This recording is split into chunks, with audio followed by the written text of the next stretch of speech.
So today I'm going to make a follow-up video for my modern arrow fletching video. Just go over the tools and techniques and then go out and shoot these a little bit and show you guys how they do. So firstly I have Easton aluminum shafts.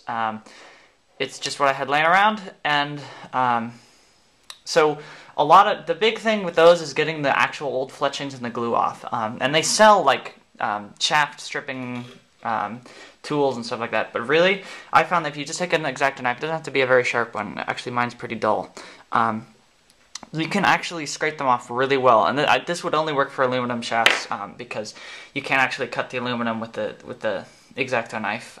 It just scrapes the glue off, and if you go over it really carefully and get all the glue off, it actually works really well.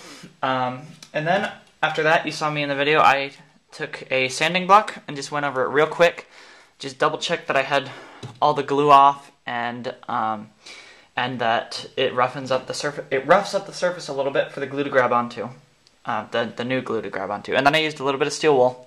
Once again, just roughs up the surface a little bit. The glue I used is Boning Fletch Tight Platinum. So I was a little bit worried about this because I don't know if you can see there, but it says for fletching carbon, wood, and fiberglass, and I have aluminum arrows. So I didn't know how that was going to work, but it actually worked out just fine. They're on there pretty tight. So if anyone's wondering about that, that works on aluminum too if you rough up and prepare the shafts like I did. Then the jig I used was the Fletchmaster by Bitzenberger, and really this is a fantastic jig. Like, I don't know what more you could ask for.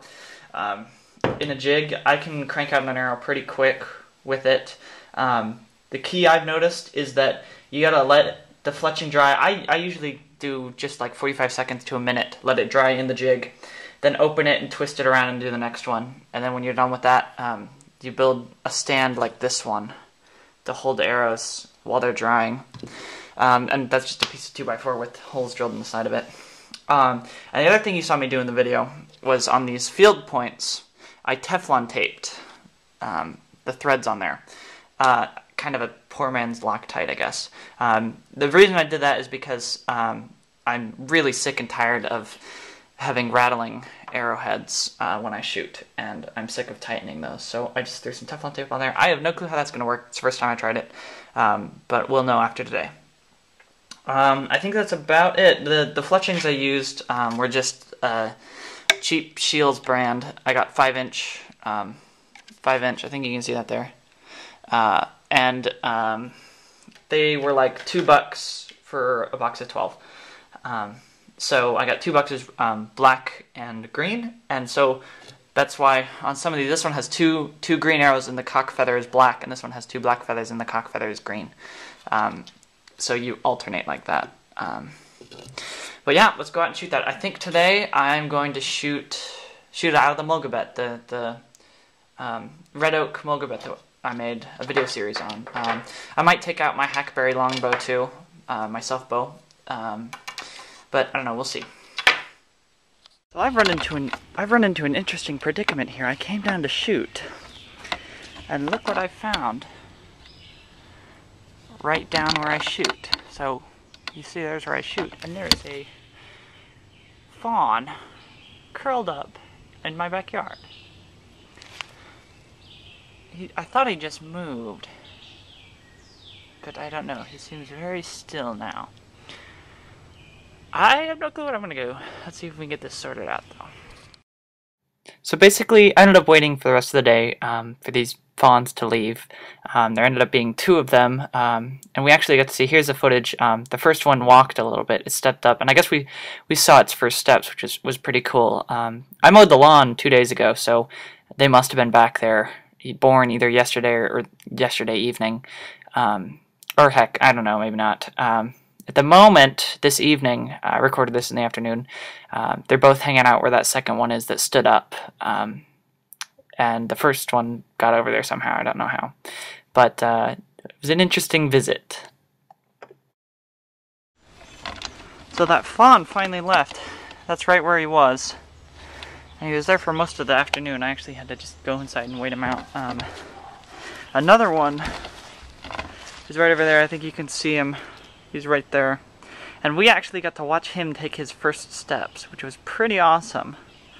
I haven't seen any mama deers around though. Got my target set up. Down here. I don't know. It's probably not 10 yards or something like that. It's really close. And then I'll set the camera down there, and you can get some bad guys view of the shooting.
So overall, these arrows, I'm really satisfied with them. The fletchings have been holding on really well. No problems whatsoever with that anymore, which is great. And then the Teflon tape on the tip is actually working. I had no problems with the heads rattling around anymore. I'll have to keep you posted and see how it works long term, but short term it certainly worked very well and it was very easy, so I'm happy with that. These look like they're going to work really well, so I'm happy with that. Pretty decent accuracy too. I haven't shot in a very, very long time though, so a little bit of loss from there, but very decent accuracy.